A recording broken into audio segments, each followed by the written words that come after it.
what's happening. Well, Coach, you've been in shells for a couple of days now. Are you excited about being out in Derby tomorrow morning and getting full pads on? Yeah, I mean, it's a different game when you get the pads on, and we put them, as you said, 2 days ago, and you add the physical element to what's been going on mentally, and so we've had 5 days of installation. Things are starting to pile up. You got a lot of guys sore. You start to get banged up a little bit, but it's been good. It's been good. Now it's that time of camp where we kind of, we challenge them in a different way, from the timing of practice to where we practice. It's just kind of a part of what we do around here, and building our team and really creating the mentality that I think you got to have, and appreciating what you do have as well. So, it's been a lot of competitive. I think yesterday 10 straight periods of competitive work. Today 10 periods of competitive work. So mixing it up, we're not just going ones-on-ones. I mean, we're mixing it up and challenging guys. You got to be ready. But obviously got 3 groups repping on both sides, trying to get as many guys on tape as we can, and just really building everything towards Saturday. So we've got a lot of third down, we've got some green zone, some red zone, obviously a lot of base down stuff, and then tomorrow we'll do some short yards and goal line. Tomorrow will be the first time we get any live work, so the last 2 days it's been physical, but all thud, trying to stay on your feet. And but tomorrow, first full padded day, and we'll have a little bit of live work, just for the first time, as far as getting on the ground, and then Friday will be a double day for us, shells, and then a jog through that night, and then go play, kind of see where we are, and see. Part of what you're trying to do is expose guys. There's some guys we know what they can do, and then others we just need to expose them. But I first thing I'll tell you guys, man, we've had our last 2 punt days have been unbelievable. That first practice may have been the worst punt drill I've ever seen in my life, and it just goes to show you what a difference a day can make. I think I told y'all that next day y'all were out here, they were awesome, and then today was incredible. And man, we went from no contest to now we got a 3-horse race, and I love it. My man Jack Smith won the day today. He's just bombing it. Looks like the guy that we brought in here that won the job, that won the scholarship, and then Aiden has been awesome. He's had 2 good days in a row, and BT's just steady. You just count him. So I'm pretty encouraged what I've seen. Again, that first day I was pretty much thinking about just move it to the end of practice because it ruined my day for the rest of the day. But man, these last couple of days of punt, it's been what you want to see. So real encouraged with that part of it. That's been good. Any injuries that are notable, or still? Just got some guys banged up. A couple guys have gotten down on the ground a couple times, but nobody that outside of Miles Oliver that's going to be like out. Miles Oliver, he had a issue with his shoulder in high school coming out, and I don't know, a few days ago it came out again. So he's the guy we're going to go ahead and fix it because he's probably going to redshirt for us. And so we'll probably go ahead and just fix that, and that'll so we're not dealing with it down the road, and get him well. A super athlete, explosive, jump. But yeah, where he is on the depth chart, to try to ask him to really strap it up and play and do it after season really doesn't. I think the best thing for him is to go ahead and fix it. So he's the only guy that's like out. We got a few guys, like I said, banged up, might miss a little time here or there, but nothing trending toward not playing in the first game or anything. Miles, is that out for the year? He's out for the year. He'll be out for the year. So we're gonna go ahead and do the surgery on him and fix it. How did Tré's surgery go? Great. He's great. He's a great spot, and we anticipate him being ready for Tech. So just a little cleanup. Coach, Mukuba had such a great freshman season last year. What does he need to do to take that next step? Just build on what he did. Become a little more detailed. He hit a lull last year. He kind of got off to a good start, and then if you go back and really track his year, he had a little time there where he hit the wall, and kind of lost his confidence a little bit, and then he eventually kind of pushed through it and finished well. But you know, so just really building on how he finished. You know, he's a detailed kid. We're asking him to do a lot, and so you know we're going to need a little bit more from him this year because we'll move him around some, you know, just really become a little more vocal for us. Last year, you know, you only saw him, and so we need to be a little more of a vocal leader back there as well. But just building on what he did and being detailed, eliminate some of the mistakes that he had. You know, be a great tackler, and he is a good tackler. But you know, there's a few plays that probably could have made last year, and then finish on the ball. You know, finish on the ball because he's gonna have the opportunity to do that. Is there anyone that's been separated at Mike at all? I mean, you know, we've got 2 days with Shells. I mean, they're all right there. I mean, like I told y'all, I mean, I look at our backers kind of like I look at our ends and those 4 ends and D tackles. I mean, you know, between Trenton and Vontae and Keith and you know, Trotter and McGuire. I mean, they're just all 4 really good players. So. Not disappointing anybody. You know, obviously we'll have to run somebody out there first when you play, but you know, I don't see any situation where all those guys won't play. I'm pleased with Sergio. I think he's flashed, made some progress, and we need him to come on. Barrett's been awesome. What we're asking him to do and doing some different things with him. So it's a good group. It's a really good group, and if they stay healthy, that's going to really serve us well because I think we'll be able to really play all those guys in any situation, which, you know, hadn't always been the case. With Tré out, are any of the other guys really kind of taking advantage of that situation? I mean, you know, just gets more reps for all of them. Gives a young guy like Caden Story an opportunity to get more reps, and certainly, you know, Peyton and Capehart and ET, you know, just gives them. There's just one less guy in there, so they're all taking advantage of the work, and it's good for him.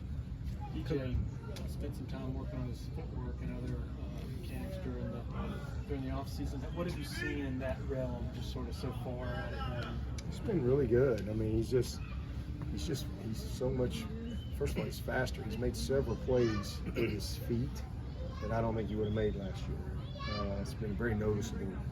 But he's very confident. He really understands. He's a high football IQ guy. He really understands, you know, where to go with the ball. But just very, you know, you can tell he's worked really hard. He's very conscientious of his fundamentals, and he's hard on himself. Grades himself every day. He's been good. Coach, you've got 3 running backs who've been number 1 at whatever point. How do you feed that monster when the season starts?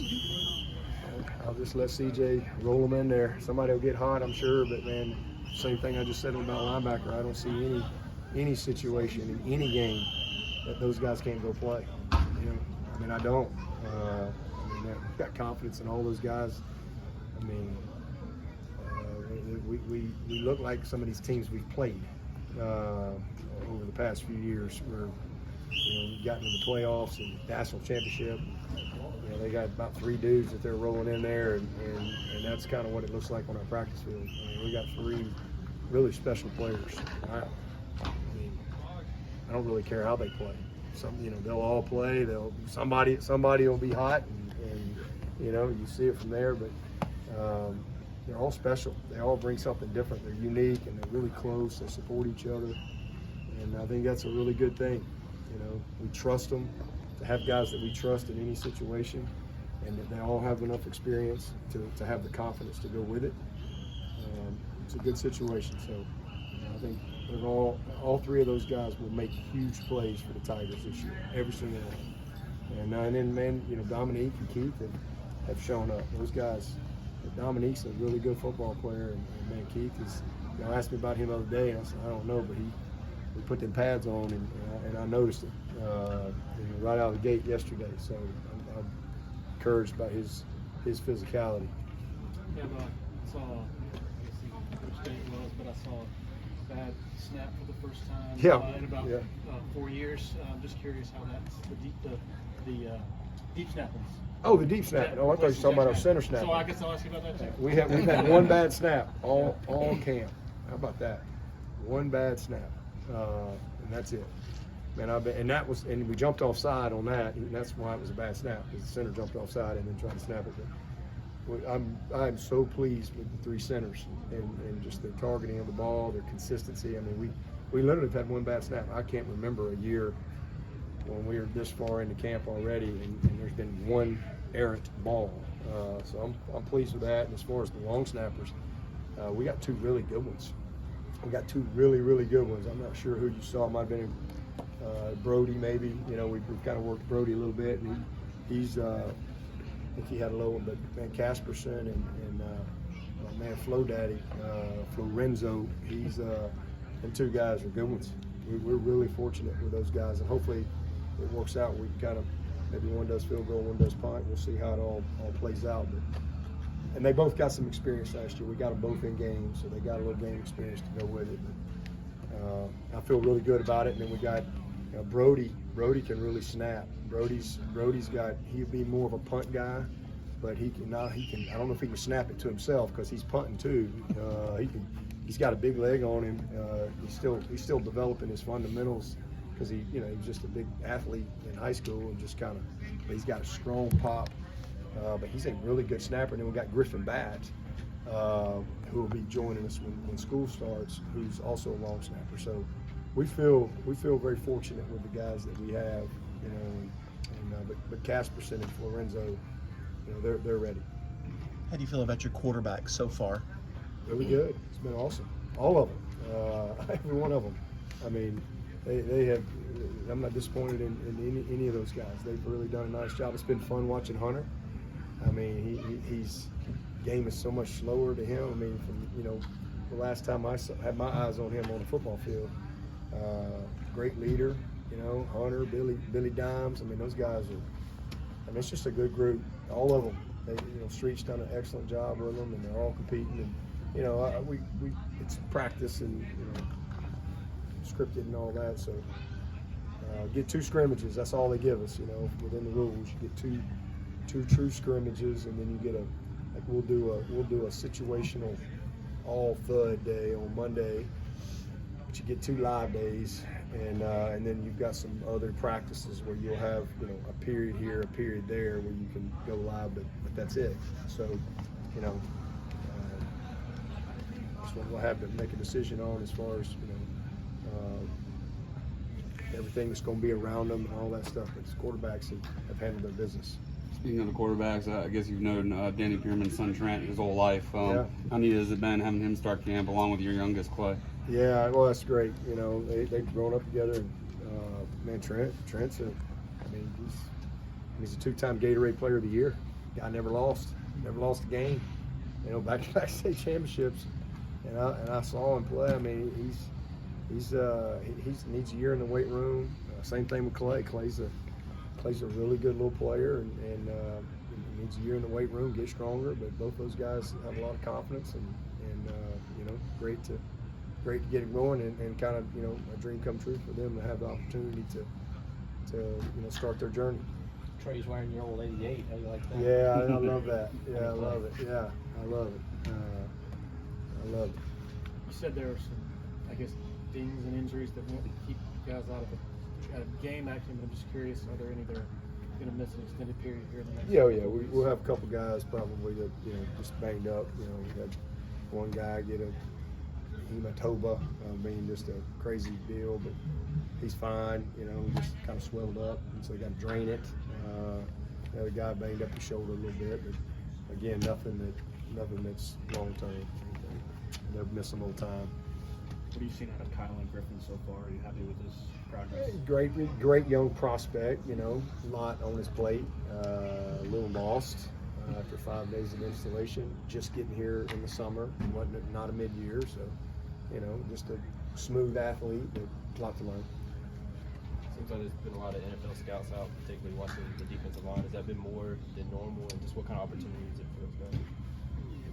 Yes, it has. It's been. We always have guys here, but we've had a lot of guys here, and they've stayed a while.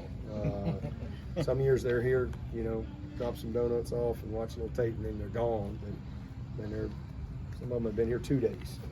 So I guess we got some guys they like. So it's a good opportunity for our guys to be evaluated. And, you know, that's awesome. We got a lot of guys that I think have, you know, pro potential, and it's good for the young guys too. You know, to know that hey, if you come to Clemson, you know, you're gonna have that opportunity to be evaluated. So, you know, I think since I've been the head coach, I'm second in draft picks. So we've had a lot of guys get the opportunity. And got another big group. Last year was not a big group for us. All these guys are back, so you know, hopefully they'll do what they're supposed to do this year, and a lot of them get the opportunity next spring. With Trey, was it just a minor procedure on his leg? Yeah, it's just me. You mentioned Scope. You mentioned Keith Adams Jr. Any other younger guys and reserve guys that have stood out with the pads on these last 2 days? Not really. I mean, they're all doing good. You know, let's kind of see where they are a little bit more, and let's get through the scrimmage and get through our personnel meetings and you know, really see who's sticking. But they all look good. I'm not disappointed. They're all athletic. I'm really pleased with the whole class. Back to Hunter Johnson. He's kind of in a unique situation. He's an older guy, but he's kind of new here. I mean, what do you expect from him? How does he fit in? Yeah, great leadership. You know, just wants to coach, and you know, he's just soaking it up, man. I mean, I think he's living his best life right now. I think he's really enjoying. He loves Clemson, you know, and being back here, and you know, with a completely different experience and just perspective. You know, life brings perspective when you get older, and he's engaged, and he's just a very self-aware, very knowledgeable, and so confident. I mean, you know, look at him out here. I mean, he's out here working with Cade and these guys. I mean, just you know, he gets it. He gets it on every level. I mean, he's experienced just about everything at that position. So he's having fun. I think he's just having fun. He's taking advantage of his reps. I mean, he's super talented, and I think he's kind of found his joy again. Does he kind of look like a coach already, or is he just concentrating on being a player for now?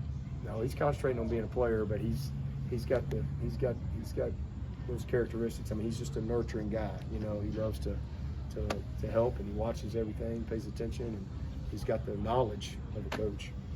How valuable is having his voice in that room with DJ and Cade? Yeah, it's valuable to have his voice and his arm and his feet because, you know, as we all know, man, that position is critical. And, I mean, we're really, really, really blessed. I mean, really fortunate to have the guys that we have because I really think they can all play. I mean, obviously those three guys, but, you know, that gun Billy Dimes can play, and Hunter Helms is smart as crap, knows every detail of everything, and he's an accurate thrower. You know, all of them could go play, and super excited to have Trent, you know, joining them. So it's just a really, really good functional room, and we have not had that type of functionality. We've had to kind of create it here and there, but it makes a big difference. When you look at all these young defensive backs, Jaden Lucas and Toriano Pride, Sherrod Koval, who's got a lot of confidence, is this maybe one of the best younger groups that you've had since you've been here? Yeah, and then you throw in Nate. You know, you forget, you know, he's just getting going as well, and Mukuba. You know, those are true sophomores rolling in here. So it's a really talented group. It's a diverse group. They all can run, but you know, we've got a lot of good pieces. So just, you know, coaches have done a great job of recruiting the right guys. You mentioned the pieces and being able to move like Mukuba around. There are several others who are very versatile. Is this one of the more versatile defenses you've? Yeah, and I think a lot of just knowledge. I mean, we got like 5 safeties that really understand how to play, and they could play, you know, free. And it's not easy to just, you know, you think, oh, I'll play free, I'll go play strong, and it's just really not that easy. But we got a lot of guys that can play either spot. We got several guys that can go play our nickel, which isn't easy either. And then I love our toughness. I love our length, and just, you know, we've really grown up technically at corner. You know, man, Fred's having a really good to see. You know, really good to see him. He's healthy. And, you know, he's doing a nice job. All those guys, man. Sherry, he's his confidence is at an all-time high. You know, the way he finished last year, he's a kid that lost his confidence as a sophomore. And, you know, but man, he's found himself, and he's put the work in, and he's just learned how to play within his skill set, and he's maximized his body and all that. So, I mean, it's just a really good group, and he's been a great leader. And then Malcolm Green, getting him going, he's healthy. You know, he's been banged up a lot since he's been here. So hopefully we can just, you know, keep going down the track we're on, because we'll have good depth. Yeah, but you talked about Beaux Collins being one of the more advanced freshmen you've had on a short list of those Yep. guys. What have you seen from him developmentally that says he's tracking in the direction those other guys were? Beau has handled himself like a pro. That, you know, we'll so saying dress for the job you want, right? I mean, he's handled himself that like a pro from the moment he got to Clemson. You know, I would say he and Shipley are two peas in a pod as far as, like, from the day they got here, and nobody had to tell them anything. Nobody had to lead them. You know, they're just advanced guys, maturity-wise, and that's who Beau is. Beau is incredibly smart, incredibly detailed. He's polished. Can play anywhere. You can play him. You can play all three positions, not only physically but mentally. Just an outstanding young talent, and he's done a great job with his body and maturing, you know, physically over the past year. But you just don't ever have to worry about Beau in any area of his life. It don't matter what it is, you know, he's going to be above and beyond, and it just, you know, translates to every area of his life and the game. Anybody else? Go ahead. Any pleasant surprises so far? Yeah, the punters. Like I said, if you were that first practice, it literally might have been the worst punting drill I've ever seen. And it just goes to show you how it's different. You know, it's one thing to come out here where there's no pressure, and you just, you know, take a picture, frame it up, and launch it, you know, and then all of a sudden you get all your teammates out here, and a little peer pressure, a little competition. The coaches are here, and you know, you tighten up, and it's just, and then the media's all out here, and they know y'all gonna write bad things about them, and oh my God, they better go draft somebody, you know. The punters are terrible, and you know, and so, but that's good, and you know, that's been awesome, because I was mad the whole rest of that day at practice, and but they've responded. I mean, it's been encouraging, you know. So we've had 3 days that we've punted, and then 2 of those days we've had competition post practice. You know, everybody. I mean, just trying to really create some intensity, and you know, like, and then win or lose. You know, I mean, we've had some good stuff, and so to see them respond, that's from where I was day one, where I am now. That's the most pleasant surprise that I've had. So Better knock on Will's head again. yeah. There you go. Sounds like you need us to watch more practice. Yeah. I can help. Jeez, yeah, my goodness. So, Amen. next time, next time y'all are out, I'll make sure we punt in the morning, so whatever it is, so y'all are out there. So I think they're a little nervous around y'all, so they gotta get over it. Yeah, Saturdays too. Just let them know. All right. Thanks, Coach. All right.